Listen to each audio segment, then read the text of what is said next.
Sur cette piste de Cagnes-sur-Mer, des piétons d'un genre un peu particulier. Ces policiers mesurent en fait la vitesse des cyclistes, car depuis aujourd'hui, sur cette parcelle, elle est limitée à 10 km/h, une piste étroite que les cyclistes doivent partager avec les piétons.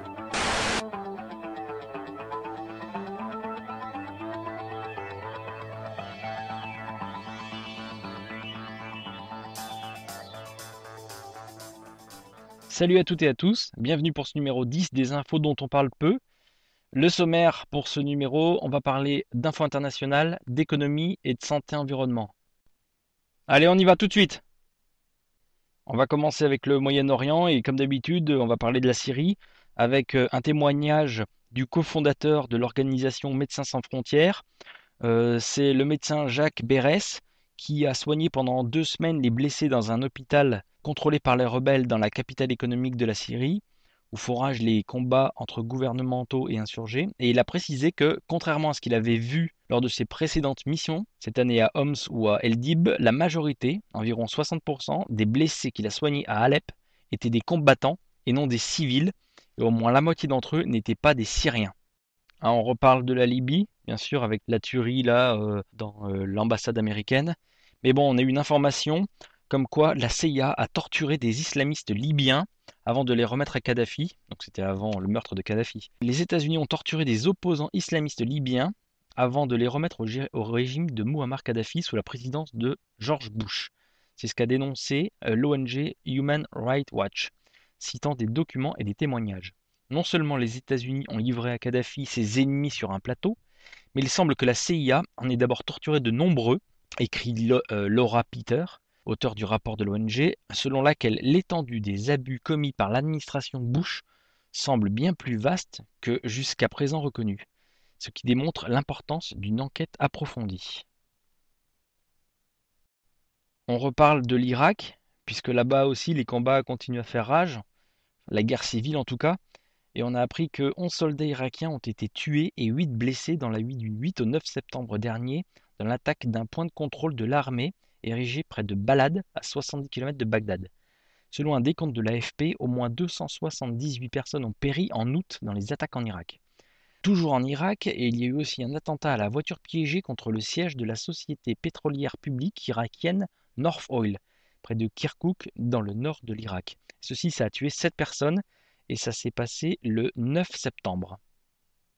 On continue notre balade au Moyen-Orient avec l'Iran et on a appris que le Canada a annoncé aujourd'hui la fermeture immédiate de son ambassade en Iran et l'expulsion de tous les diplomates iraniens encore au poste au Canada, en invoquant notamment l'aide militaire croissante de Téhéran au régime syrien. Toujours l'Iran, donc on entend toujours Israël qui agite ses tambours de guerre et qui pourrait ramener l'Iran à l'âge de pierre en lançant une attaque avec une bombe électromagnétique.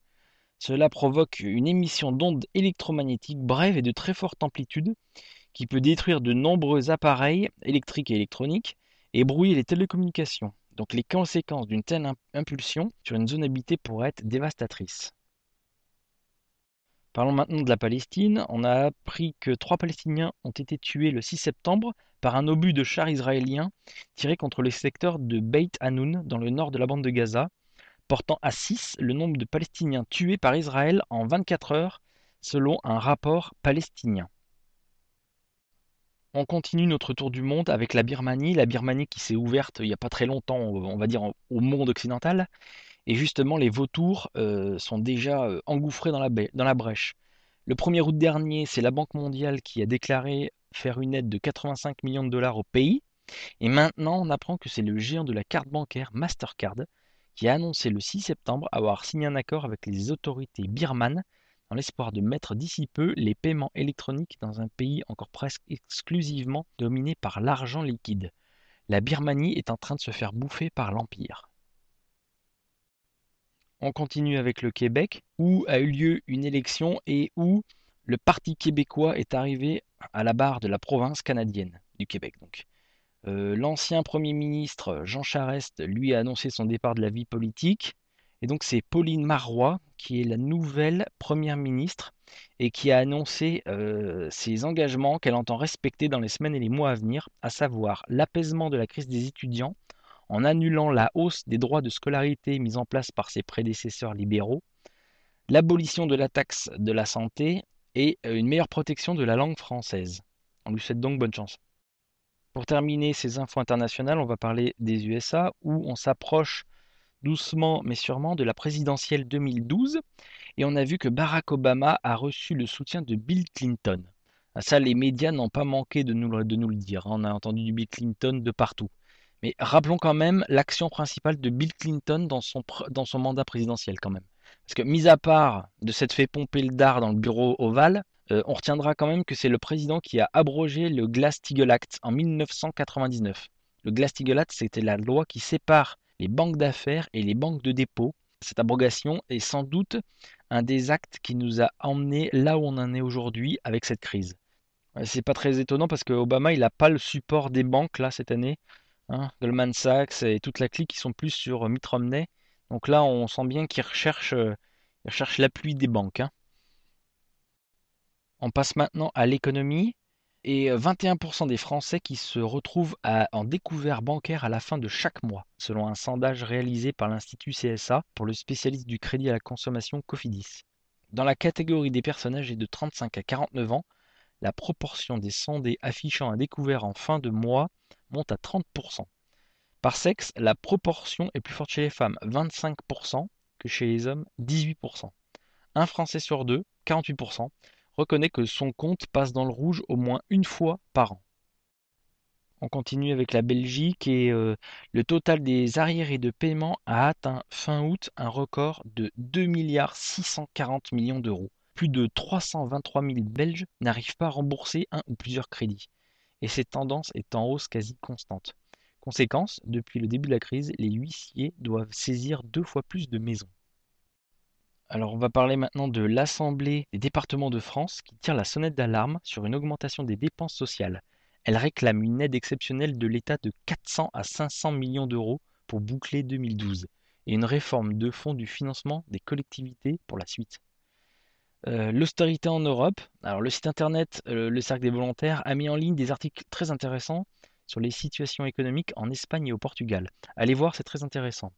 D'ailleurs, puisqu'on parle d'Espagne, la dette publique a atteint fin juin un nouveau record historique à 75,9% du PIB. On reparle un petit peu de PSA qui a été sorti de l'indice CAC 40 et qui va être remplacé par le chimiste belge Solvay. C'est ce qu'a annoncé jeudi soir le New York Stock Exchange Euronext. Alors déjà, moi je croyais que le CAC 40 c'était les 40 plus grandes valeurs françaises. Donc expliquez-moi ce qu'une entreprise belge va foutre dans le CAC 40.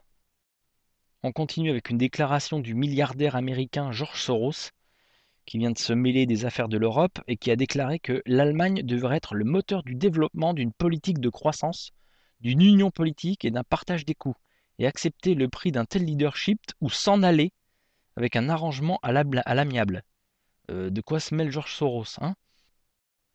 Une autre déclaration, celle du prix Nobel d'économie Paul Krugman, qui a déclaré l'euro est une construction bancale. Ah ben, il est sympa, il est prix Nobel, mais il n'y avait pas besoin d'être prix Nobel pour savoir que la construction de l'euro est bancale. Il a ajouté la monnaie unique paye aujourd'hui ses défauts de conception, mais c'est en autorisant un peu d'inflation et non en poursuivant une politique d'austérité uniforme que l'Europe sortira de la crise. On a beaucoup entendu parler de la Banque Centrale Européenne toutes ces semaines. Et la Banque Centrale Européenne, elle prévoit une récession pour la zone euro en 2012-2013, tout en revoyant en hausse ses projections d'inflation.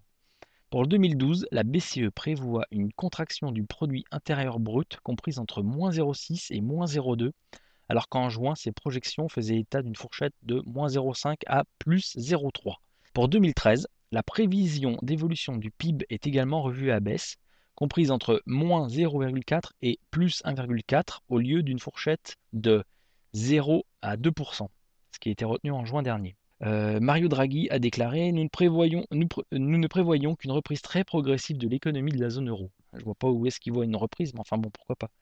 Les projections concernant l'inflation ont en revanche été révisées à la hausse avec une fourchette de 2,4 à 2,6% pour cette année, alors qu'on prévoyait 2,3 à 2,5% en juin, et de 1,3 à 2,5% pour 2013, alors qu'au départ, on voyait entre 1 et 2,2%.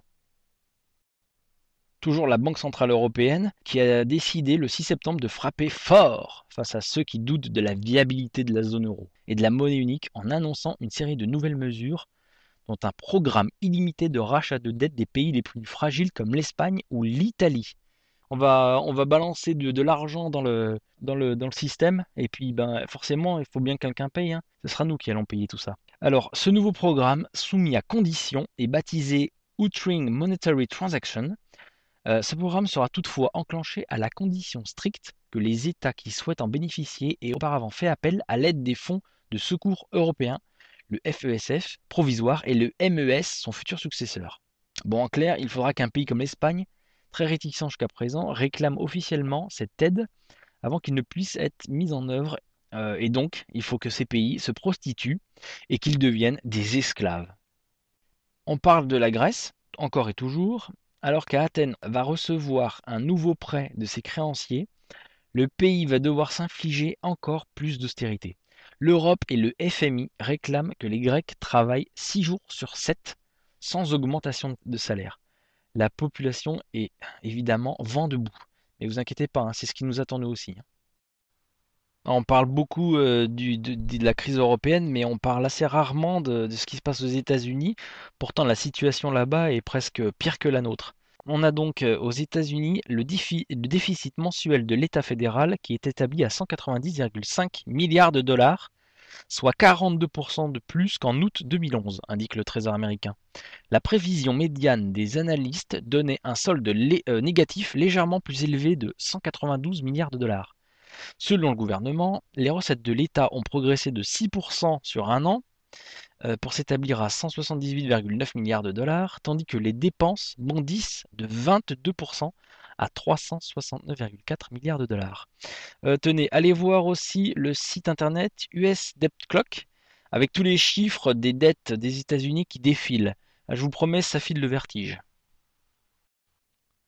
Je pense que la quenelle de l'année 2012 devrait être décernée au département américain de la justice et à Obama, qui a finalement décidé de ne pas poursuivre Goldman Sachs ou ses employés à la suite de l'enquête de grande envergure lancée sur les transactions des prêts hypothécaires subprime, dont le produit Abacus, dont il était question, vous savez, dans le reportage sur Goldman Sachs qui est passé récemment sur Arte.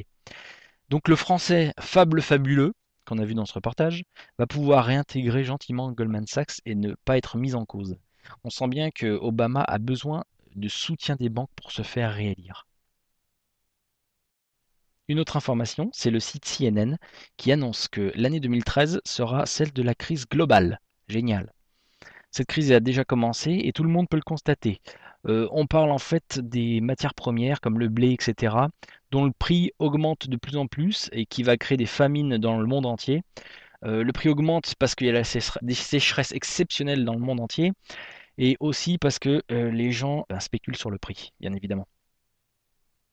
Encore une information, là maintenant c'est le groupe Safran, condamné à 500 000 € d'amende pour corruption au Nigeria. Le groupe d'aéronautique et de défense Safran, ex-Sagem, a été condamné le 5 septembre à 500 000 € d'amende pour corruption active d'agents nigérians entre 2000 et 2003, avec le versement de pots de vin en marge d'un contrat pour la fabrication de 70 millions de cartes d'identité. Et enfin, pour terminer l'économie, je voulais quand même revenir sur le cas de Bruno Boulefcade qui siège toujours devant sa banque à Lons-le-Saunier. Je suis allé le voir le 12 septembre dernier et il a besoin de soutien. Alors soutenez-le, s'il vous plaît. On passe maintenant à la santé et l'environnement et on va parler des produits chimiques.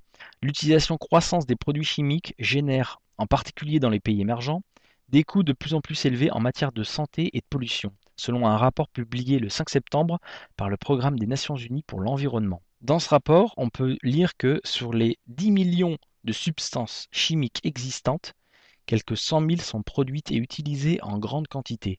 Mais les risques toxiques n'ont été étudiés que pour moins de 3 000 produits et les limites d'exposition professionnelle fixées pour seulement 2100. Tous les ans, de nouvelles molécules chimiques sont inventées. Elles sont généralement totalement inconnues de notre organisme et peuvent être potentiellement cancérigènes. La pollution est une des principales causes de cancer. Nous en avons maintenant la preuve. Nous savons par exemple que l'amiante est à l'origine du cancer de la plèvre, mais aussi la pollution atmosphérique est une des causes du cancer du poumon. En suivant depuis 1972 plus de 16 000 hommes vivant à Oslo, des épistémologiques norvégiens ont pu établir une relation entre l'apparition de cancer du poumon et les polluants atmosphériques, notamment les oxydes d'azote. On continue avec les animaux qui continuent à crever en nombre. On a retrouvé par exemple 22 baleines échouées sur une plage en Floride le 1er septembre, 26 baleines en Écosse. Les scientifiques vont autopsier les dépouilles des animaux pour essayer de comprendre ce qui s'est passé. Alors depuis le temps qu'il y a des cadavres d'animaux qui s'échouent sur les plages un peu partout, on n'a pas encore aucun rapport qui nous dit qu'est-ce qui se passe exactement et d'où viennent tous ces cadavres. On va parler d'une invention qui a l'air fortement intéressante et qui s'appelle l'hydrolienne. Après 2 mois de tests au port de Brest, la première hydrolienne française s'apprête à replonger au large de Paimpol-Bréhat pour une seconde phase d'essai. EDF tire un premier bilan de cette technologie et affine le concept en vue d'un déploiement industriel. Alors en fait, alors si j'ai bien compris, l'hydrolienne, c'est une espèce de grosse turbine qu'on plonge au fond de la mer et qui tourne grâce au courant marin et qui produit de l'électricité. On parle encore de Fukushima, à toutes les émissions, et selon le département de la défense américaine, l'exposition à la radioactivité des enfants de Tokyo pour les 60 jours consécutifs du 11 mars 2011 au 11 mai 2011 est de 14 microsieverts. L'ICRP, The International Commission on Radiological Protection, définit la limite de sécurité annuelle à 1 microsievert, donc on est 14 fois au-dessus. On est 14 fois au-dessus de la limite en 2 mois. Pour terminer cette vidéo, encore une information, c'est une étude qui montre que la consommation de 4 verres de vin par jour fragilise le cerveau. Si les médecins considèrent que déguster un verre de vin par jour est bon pour la santé, en boire davantage est au contraire dangereux. Surtout lorsqu'on dépasse le seuil des 4 verres de vin au quotidien, comme l'a montré une étude médicale du CHU de Lille. Une telle consommation fragilise non seulement le cerveau, mais accélère aussi le risque de faire un arrêt cardiovasculaire. Voilà, c'est terminé pour ces infos dont on parle peu. Je voudrais remercier les gens qui m'envoient des informations, notamment Ebus qui m'envoie pas mal d'informations ces derniers temps. Je le remercie. Je voulais vous signaler également que mon compte YouTube en ce moment est scruté à la loupe, on va dire. On m'a sucré 2 reportages. Le reportage sur Goldman Sachs, il a été purement et simplement supprimé et j'ai eu un avertissement. On m'a aussi supprimé le reportage sur la finance folle, le cache investigation finance folle. Donc là aussi supprimé et j'ai eu un deuxième avertissement. Donc je pense que je vais pas tarder à me faire fermer mon compte YouTube. Donc j'ai déjà pris mes dispositions. Alors sachez déjà que j'ai un compte Dailymotion avec quasiment toutes les mêmes vidéos. J'ai un compte Rutube aussi avec toutes les mêmes vidéos, je mettrai les liens. Et sachez que j'ai créé un nouveau compte YouTube qui s'appelle Les infos dont on parle peu. Et pour l'instant qui est vide, mais abonnez-vous parce que je pense que je vais y mettre mes vidéos, je vais faire un doublon.